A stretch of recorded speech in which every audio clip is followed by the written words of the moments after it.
विद्यार्थियों नमस्कार। मैं डॉक्टर सहदेव पारिक, श्री गोविंद गुरु राजकीय महाविद्यालय बांसवाड़ा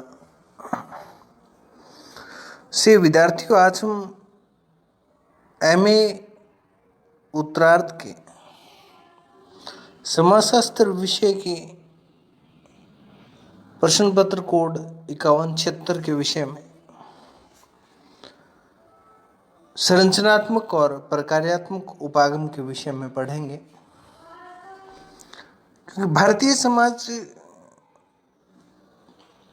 के किसी भी समस्या का अध्ययन हम अनेक उपागमों के आधार पर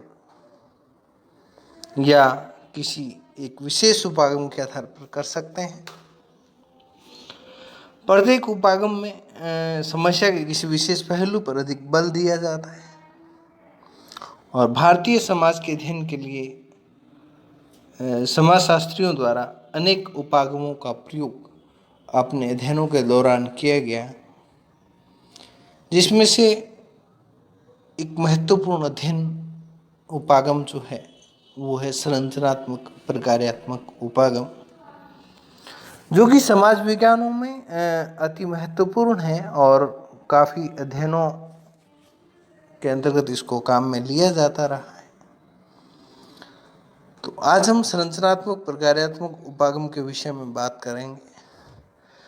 तो सामाजिक यथार्थ को समझने के लिए संरचनात्मक प्रकार्यात्मक उपागम का समाजशास्त्र में काफ़ी महत्वपूर्ण स्थान है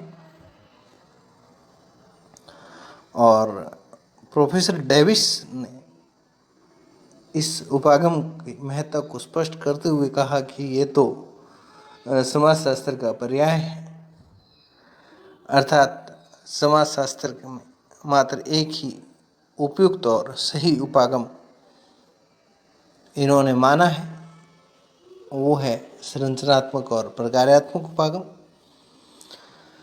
संरचनात्मक और प्रकार्यात्मक उपागम का जो सिद्धांत है उसका मूल आधार यह है कि समाज को एक स्वनियमित व्यवस्था मानता है और जिसके अंतर्गत अनेक अंग जो एक दूसरे से जुड़े हुए और अंतर्निर्भर हैं।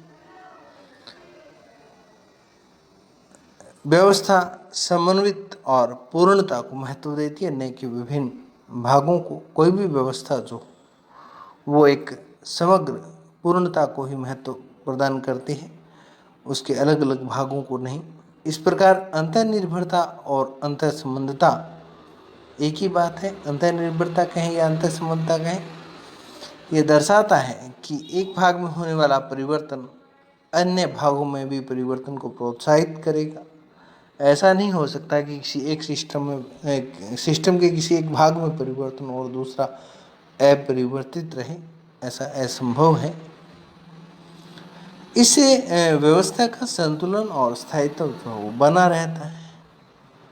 प्रकार्यात्मक उपागम यह दर्शाने का प्रयास करता है कि किसी प्रकार किसी एक सामाजिक अथवा सांस्कृतिक वस्तु का प्रभाव व्यवस्था को बनाए रखने में होता है और व्यवस्था की निरंतरता इसी प्रभाव की प्रकृति पर निर्भर करती है।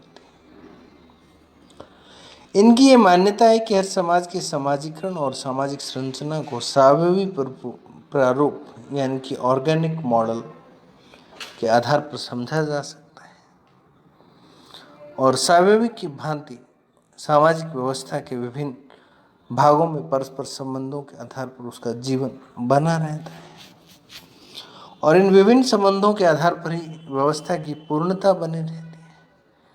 इसे ही संरचनात्मक सैद्धांतिक उपागम कहा जाता है।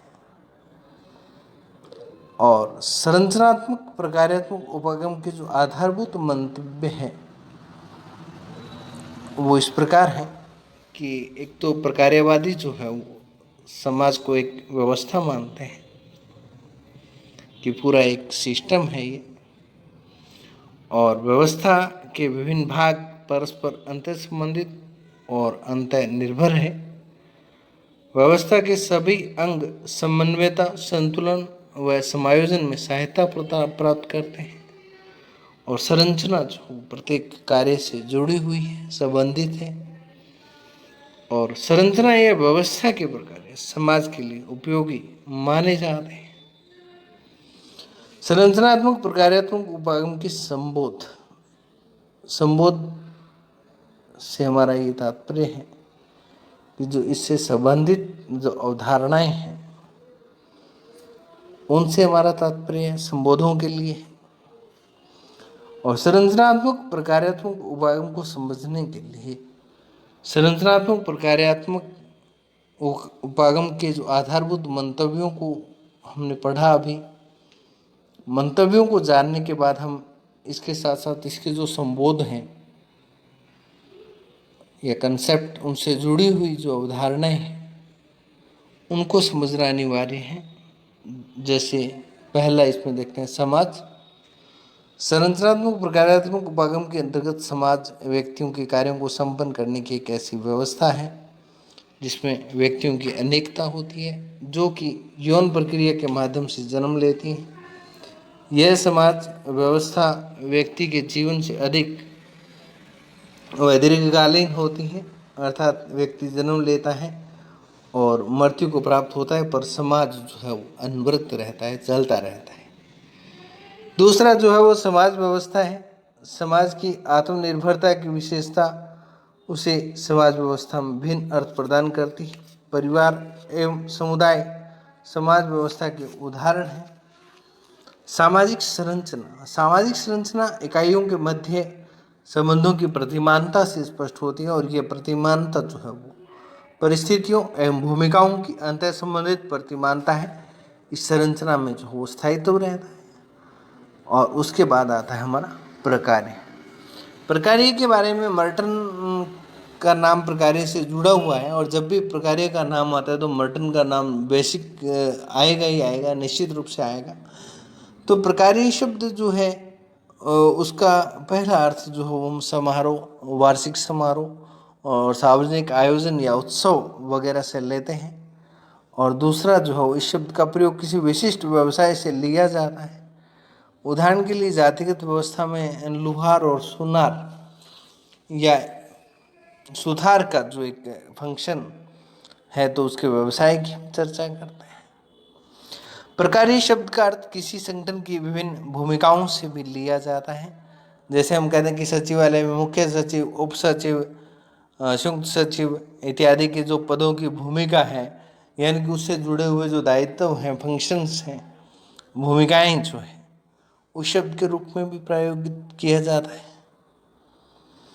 इस शब्द का प्रयोग जो है यानी कि प्रकार्य शब्द का जो प्रयोग है वो गणित शास्त्र अर्थ में किया जाता है। इस अर्थ में गणित का मतलब सूत्र के रूप में एक चर, दो चर या चरों को परिवर्तनशील या एक चर में परिवर्तन, दूसरे चर को समझने की प्रक्रिया, ये सारा क्या है प्रकार्य है। या गणित के सवालों में हम कई बार ये कह देते हैं कि इसमें ये फंक्शन लगेगा, ये फंक्शन काम करेगा या इस फंक्शन से ये निकलता है। तो ये फंक्शन हमारा क्या है, गणित के अर्थों में बात करें तो वो हमारा सूत्र। उसके बाद में हमारा जो संबोध की जब हम बात कर रहे थे, संबोध की चर्चा कर रहे थे, संबोधन में हमारा है प्रकार्यात्मक पूर्व आवश्यकताएं। किसी समाज व्यवस्था के नियमन में कतिपय प्रकार्यात्मक पूर्व आवश्यकताएं तत्व या आवश्यक तत्वों की यदि हम बात करें तो वो कुछ महत्वपूर्ण अवयव हैं जिनके बिना किसी भी समाज व्यवस्था का संचालन, नियमन और निरंतरता जो वो पॉसिबल नहीं होती है। इस प्रकार किसी भी व्यवस्था के संचालन और नियमन की जो प्रमुख पूर्व आवश्यकताएं होती हैं उन्हें मार्टन ने प्रकार्यात्मक पूर्व आवश्यकताएं कहा है। अबेरेल नामक एक समाजशास्त्री थे जिन्होंने समाज व्यवस्था में 9 यानी कि 9 प्रकार्यात्मक पूर्व आवश्यकताओं की ओर अपना ध्यान आकर्षित किया है।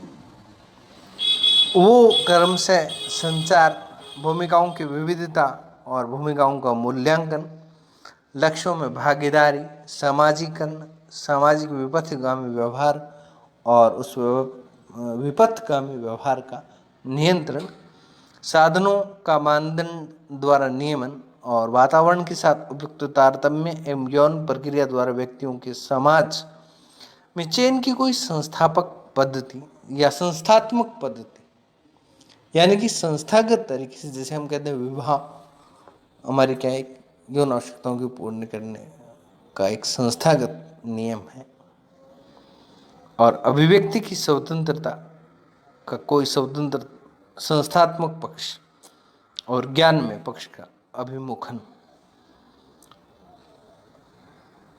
और संरचनात्मक प्रकार्यात्मक उपागम जो है वो इन संबोधों के साथ कुछ निश्चित चरणों में पूरा होने वाला एक प्रोसेस है, प्रक्रिया है।